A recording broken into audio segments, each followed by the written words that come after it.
The federal government has attributed the devastating flood incident that struck Mokwa town in Niger State on May 29 to extreme weather conditions linked to climate change, debunking widespread speculation that water releases from nearby dams were responsible. Addressing journalists during a press briefing at the ministry's headquarters in Abuja, the Honourable Minister of Water Resources and Sanitation Engineer Professor Joseph Terlumun Utsev offered the federal government's condolences to the victims and their families, while reaffirming the government's commitment to sustainable water management and flood mitigation efforts. Our correspondent tells us more on the story. This is the first briefing by the Minister of Water Resources and Sanitation, Engineer Professor Joseph Terlumun Utsev, since the devastating floods that struck Mokwa, Niger State on May 29, 2025. The flood said to have resulted in a significant loss of life and extensive property damage. According to Niger State Emergency Management Agency, at least 153 people have been confirmed dead, with over 500 individuals reported missing and presumed dead. Since the incident happened, there has been speculation that the flood was caused by water release from either the Kenji or Jeba dams. Briefing journalists in Abuja, the minister acknowledged that the flood was triggered by heavy rainfall, which overwhelmed local drainage systems. This flood event, like many others in recent times, is a stark reminder of the increasing impacts of climate change on our environment and water systems. Extreme weather events, including intensive rainfall and river flooding, are becoming more frequent and severe across the country and globally. The flooding in Mokwa is not caused by any breakage from any of our dams.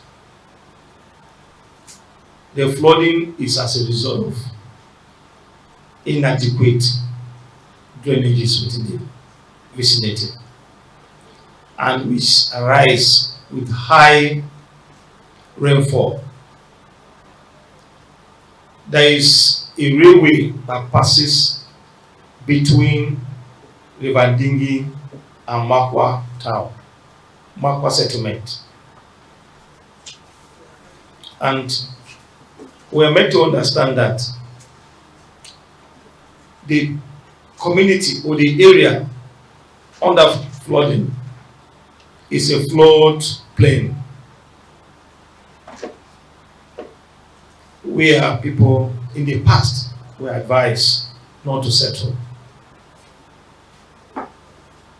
And this happened that the railway served as a barrier which allowed the water that is coming from the Dingi as a result of excess rainfall to accumulate. And when the excess water becomes enormous, then it overflows the railway that causes that flooding. The Nigeria Hydrological Services Agency, NISR, had already identified Mokwa local government area as one of 19 flood-prone areas in Niger State in its 2025 annual flood outlook. The minister called on state and local governments to urgently implement the ministry's recommendations. Let me take this opportunity to re-echo the key warnings and recommendations from the 2025 annual flood outlook.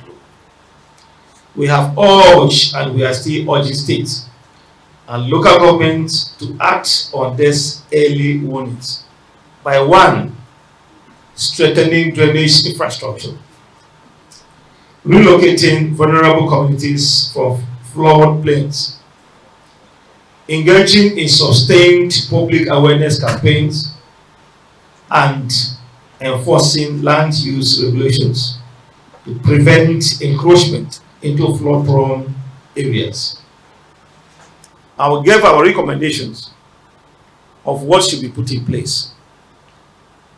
Clearing of our block drainages, building of more drainages, that enlightenment campaign for those that are living on the floodplain, and the encroachment of our floodplain by residents.